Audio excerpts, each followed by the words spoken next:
It's time to sit back, relax, and listen to Conversations with Joan. Conversations with Joan will inspire, motivate, and empower you. Live your best life now. Listen, learn, think, and decide. And now, here's your host, Joan Herman.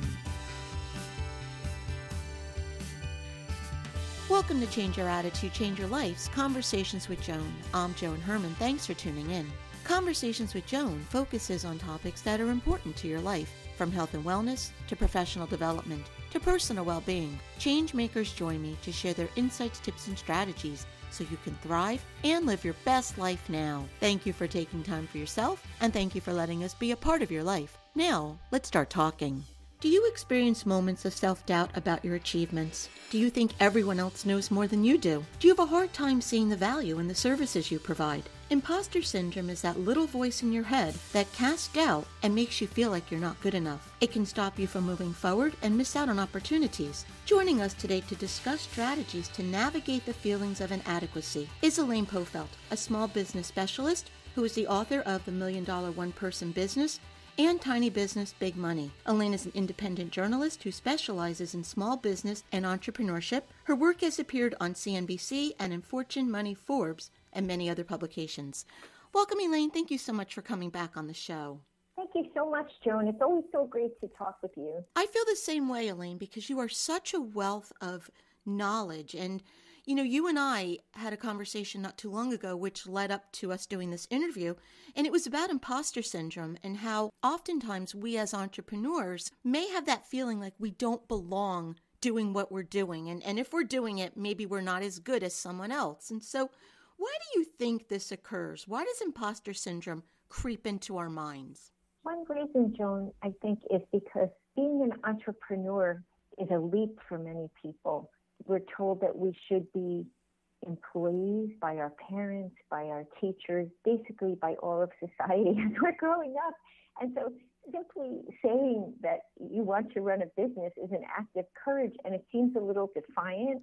So I think people have a tendency to say, hey, do I deserve to call myself an entrepreneur? It's kind of like being a writer. People feel like, have I written enough to really call myself a writer? Or have I painted enough paintings to call myself a painter? There's not really a set credential. So when there is no credential, you can't go out and say, oh, I got a degree in whatever, so therefore I am an entrepreneur. So I think that is one reason it holds people back. And I think it's really important for all of us as entrepreneurs to do the internal work on ourselves, because if we're feeling inadequate and we lack self-esteem, we're really going to have a challenge putting ourselves out there, being the so-called expert in our field. You're so right about that. I think many of us have internalized the negative voices of people who criticized us in the past. For some reason, one negative voice can outweigh hundreds of positive voices. So one of the most important things for future and current entrepreneurs to do is to really interrogate and challenge those voices and ask yourself if they are realistic. Just because, for instance, one boss didn't like one project you did, does that mean you're completely incompetent? Probably not, but it may have made you feel that way at the time. So part of it is doing that internal work and seeing if what you believe is actually realistic. A good way to challenge it is to get real-world feedback. When you put your work out there, if customers are happy with it, ask them for a testimonial or ask them for feedback on it and see what they say. That will often give entrepreneurs confidence. It's been reported that entrepreneurs and freelance consultants are more susceptible to imposter syndrome because they rely on self-confidence to make a living, and they don't have the support network to help them when these moments arise. We as entrepreneurs tend to work within this bubble. We're really removed from the type of support that can help us get through that. Do you agree with that assessment from what you've seen? Yes, and I think it's very telling that in my book, Tiny Business, Big Money, 45% of the entrepreneurs who are at seven figures belong to an entrepreneurship group, and 37% have a business coach. It's important to have positive reinforcement with whatever you do, and if you're living in an area where most people have traditional jobs, you're not going to get much reinforcement for the way that you're choosing to live. Entrepreneurship is a type of career, but it's also a lifestyle, because when you don't have a steady paycheck coming in every week, 2 weeks, month, you have to manage your money differently. You may be less inclined to do things like put a big vacation on a credit card, because you know you're going to have to hustle up the work to pay for it, whereas someone in a corporate job knows that their paycheck is coming and they can chip away at it.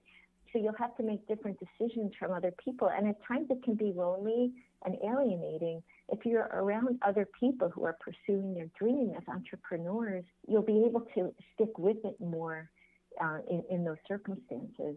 I think a big problem that comes from these feelings of inadequacy, from allowing those thoughts to infiltrate your mind, is when the time comes to price your services and someone says to you, what do you charge for that? I think that's the biggest issue that we have, because I know for myself, sometimes I almost choke on my words when I'm trying to tell someone what I charge for a service. All the people that you've interviewed, how did they overcome that? How were they able to own their pricing? The best way is through research. I believe if you're selling something new to you personally, for instance, when I branched out from writing articles for publication to ghostwriting books, I didn't have a good sense of exactly how much time it would take to do a book. And I did a couple of books with preliminary clients where I probably didn't price them appropriately because I really was guessing to some extent. Then at a certain point, I contacted other colleagues who were about the same level as I am in my career, and I asked them what they charge. And I find there are a lot of friendly competitors out there. They can't take on any more work than they already have, so they can be a good source of information.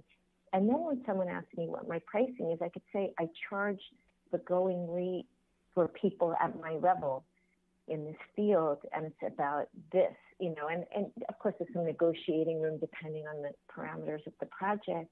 But for me, that was really helpful. I think for a lot of the entrepreneurs, there is an element of research. For instance, in my first book, The $1 Million One-Person Business, I wrote about Brooklinen, which is a direct-to-consumer brand that sells sheets with designs that they found men were requesting, like plaid. Apparently, many sheets are made in prints that are more popular with women, like floral prints, for instance.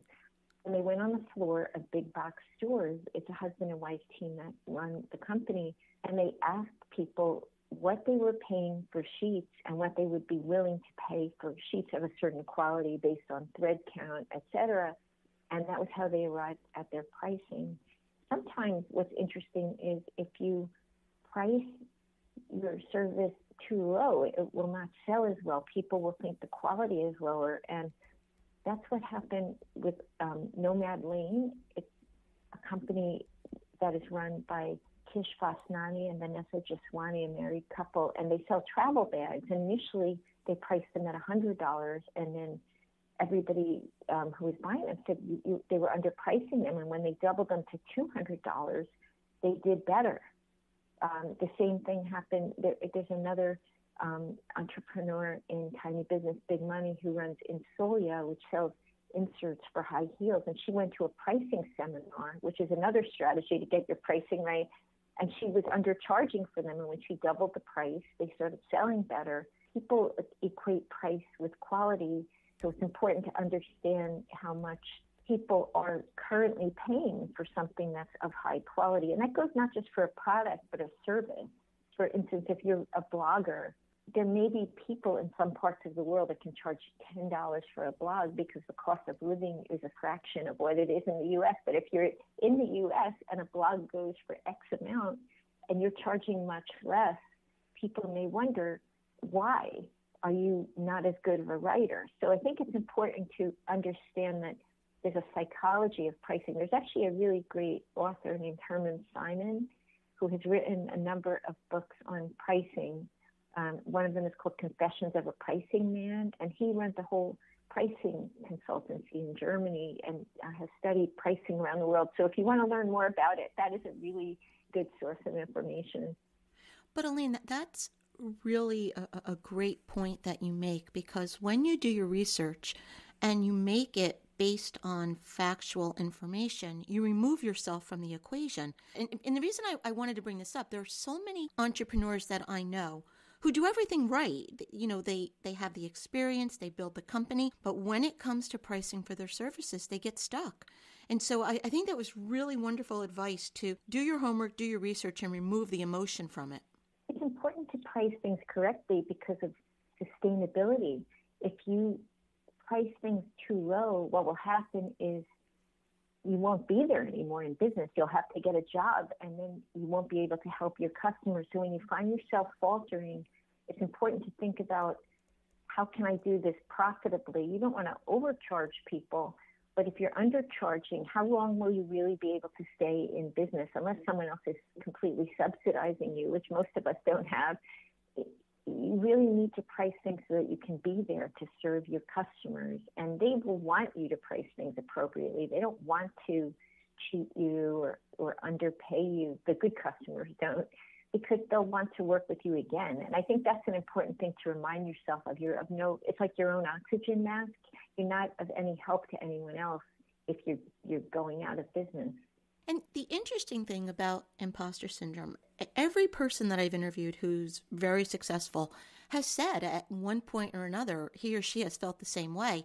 But sometimes when we're feeling that way, we think we're the only ones. A lot of the people that you've interviewed who are very successful in their businesses, did they go through this as well? It comes up very frequently when I speak with them. There's always that fake it till you make it moment. I think that's what every entrepreneur realizes. When you're growing professionally and you're growing as an entrepreneur, you're going to find yourself in situations where you feel a little bit in over your head. It's like you're in the deep end of the swimming pool and you have no idea how you got there or how you're going to stay afloat, but somehow they always do. And that's a sign of growth. So if you look at that feeling as a sign that you're really challenging yourself, I think it's a way to get through it. You don't want to push yourself to the point where you're about to have a nervous breakdown from it, because that's too hard. But that little nudge to yourself to challenge yourself is a good thing. I know James Taylor is a public speaker. He does keynote speeches. And a lot of times when he's developing a new speech, he's still working on it, practicing it with different Rotary clubs. He'll start marketing it ahead of time, before he's actually finished the speech, but he knows that he'll keep on practicing it until it's ready. So by the time if someone does decide to hire him to come and speak to their company, it will be ready by that time, but he has to market things in advance. So that's another strategy is to make sure you're putting in the work to get to the point of proficiency that you need to be to achieve a big goal. And that helps to take care of the imposter syndrome. I'm sure at the moment of closing the sale, when the speech isn't fully baked yet, there might be a little twinge of that. But he also knows that he will go out. He calls it the ham salad tour. He'll go to anywhere that will have him come speak to keep on working on that speech. So that is a useful technique, I think, to put in the work, view it as a practice, but set goals that you know you can eventually get to that aren't so far ahead of where you are right now in terms of your capabilities that you will fail. Part of imposter syndrome is good. You don't want to put yourself in a situation where you really can't handle it yet, because then you will have a terrible sense of failure. And part of being an entrepreneur is self-knowledge of how much you can grow within a certain amount of time to get to where you want to be. And that self-knowledge is so important, Elaine. I see a lot of people on social media. I look at things with a marketing PR type of eye, and I see some things that people are doing, and it just looks like they're throwing a lot of spaghetti on the wall, seeing what will stick. And they really don't appear to have a sense of who they are as an entrepreneur. Do you find that a lot? I think there is a period in the beginning for every entrepreneur where they're trying to figure out what their niche is. For the businesses I write about, success usually comes with defining a very narrow niche. But in the beginning, maybe you have several areas of interest and you're not sure how to narrow them down. I remember when I started my business 15 years ago, I was so happy to be a freelance writer because finally I could write stories for multiple publications. And if there was a story that the one publication I worked for didn't want it because they weren't interested in that topic, I could still find a market for it. But what happened was I put myself out there saying, I write about entrepreneurship, careers, parenting because I have 4 children, green living because I'm interested in it, etc. And I think it's harder for people to pin you down when you have too many specialties. So I decided just through trial and error, the first couple of years of running my business, it was better to specialize in entrepreneurship. And sometimes those other interests would overlap, but it's hard to become so knowledgeable about the subtopics you're interested in that you can be competitive. So for instance, even though I'm a parent and I've raised 4 children, I'm really not up on the latest thinking on parenting in terms of what's being discussed in the media, what articles have been written already, who are the leading experts on parenting. I couldn't tell you those things. So I'm at a disadvantage relative to entrepreneurship where I'm completely immersed in it all the time. So I think with some of these folks that are throwing spaghetti at the wall, they're in that phase that I was at, but you can get out of it once you start to realize where can you be most competitive, what do you enjoy the most, what are you willing to spend extra time thinking, reading, learning about, what areas of your business do you enjoy the people aspects the most, what are the most profitable. You'll start to figure those things out, and then those extra things will fall away. But it is confusing, you're right. In the beginning, when someone isn't very well defined as an entrepreneur, it is hard for people to know if they should hire them or not. Yeah, I think what happens is you become afraid that if you get too focused, you're going to miss out on markets that will bring you money, but it's actually the opposite that happens. You know, it's kind of counterintuitive that being so niche focused is the right way to go. But when you think about it, how many solopreneurs or owners of very small businesses can take on Amazon, for instance, if you're an e-commerce entrepreneur? Mm-hmm. The ones that I have written about that have been successful have had very narrow niches, and that's how they've succeeded. For instance, Rim Sports is a company that sells CrossFit gear in colors aimed at women. They realized that there weren't a lot of brands that were targeting women with, you know, bright colors. Everything was pretty much in black, and there were a lot of women getting into this sport, and that's how they've been in business for several years. If they tried to take on all the CrossFit manufacturers in the country, they would never succeed because it's too big of a market. And I think everybody can benefit from that type of thinking. Where can you go really deep on something? And in this case, it was personal because Angie Raja, who co-founded the business with her husband, Colin, was doing it herself, and she hated the gear that was out there because of the colors. So she knew that there were other people like herself, and they did a lot of market research, and that was how they found their niche. Even Brooklyn, in which I mentioned the sheet company, there are a lot of sheet companies that know that the majority of linens are purchased by women, so they come out with a lot of prints that target women. And Brooklyn saw that, well, what about the guys that have to outfit their apartment or their house? They're not finding a lot of prints that they like, and they went deep with that. So I think there are a lot of lessons in that for anybody who has a limited budget, because if you have more money, then you can introduce a lot of different products or a lot of different services. But if you're small, you won't be able to support all of those things. It's better to just go high quality with one. Elaine, how do you think the past few years, all that we've been through, how has that impacted entrepreneurs and small business owners? Do you think we're coming out of it? Are we coming out of it differently? It's very interesting, Joan. I was just thinking about this morning, and I think for a long time, most of us were in a semi-funk, if not a full-blown funk, because we were cut off from so many of the things that we enjoy in life, like social connection, going to the gym, you know, for our kids, being able to go to school and see their friends. And then it was a slow transition out of pandemic mode. But now I see a lot of people getting a second wind. During that time, there was a lot of introspection, and people were thinking about what really matters to me. Am I happy with my lifestyle? What am I going to do once the pandemic is over? Where am I going to go? Who am I going to see? What do I hope to accomplish? And we have a new appreciation for all the freedoms we have back again. And I see a lot of people doing different things with their business than they were doing before. For instance, I wrote a story about Sol Orwell, who runs Examine.com, and it's a site that sells reports about nutrients. And what he did during the pandemic was, instead of organizing the site around vitamin D and vitamin C, he reorganized it around different health topics like heart disease, trying to get pregnant, or different things like that, so that people could find the nutritional information they needed for their problems. And he decided to scale up the business. He was one of the original $1 million one-person businesses.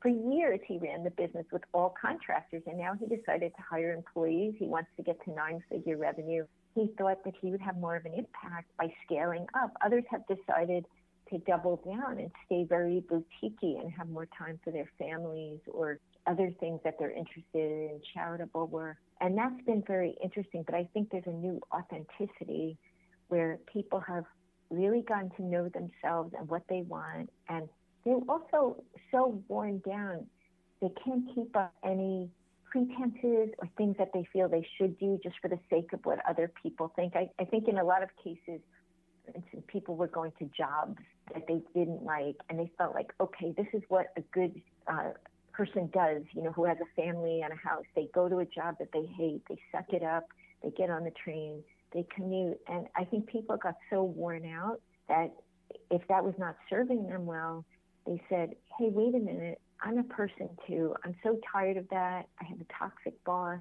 I don't want to go on the train anymore. It takes up too much of my time. I never have time to work out. I never have time for my family. I'm going to make a change, even if it means making some financial sacrifices. Or I'm going to find a job where I can work from home and maybe have a side hustle. There are a lot of people who started side hustles during the pandemic.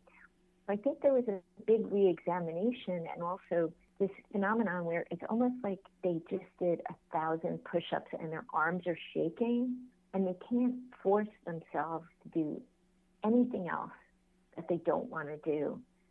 So now what's happened is it's cleared space for them to do what's really true to them, whatever it is, without regard for what society thinks they should do, or their parents think, or other people that they feel are dictating to them what they should do. They're doing what they really want to do. And that could be one of the biggest blessings that came out of a horrific time for all of us. And if you'd like to learn more about Elaine Pofeldt and her work, you can visit ElainePofeldt.com. And once again, Elaine's books are $1 Million One-Person Business and Tiny Business, Big Money. Elaine, in about 30 seconds or less, I'm going to put you on the spot. What is your best tip to help an entrepreneur or small business owner succeed? Keep showing up. View your business the way you would a yoga practice, a martial arts practice. You never know what day the miracle will come in your business if you don't show up for it. But if you do, it may just surprise you on the day you least expect it.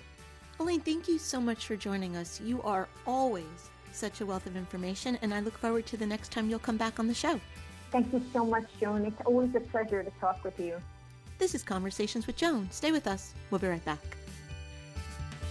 Thank you for joining us. I hope you found the show informative. At Change Your Attitude, Change Your Life, we believe that knowledge is power. Take what you've learned, apply it, and live your best life now. Remember that the information provided is the opinion of our guest and should never replace the advice of a professional who knows your personal situation. If you'd like more information, visit our website, CYACYL.com.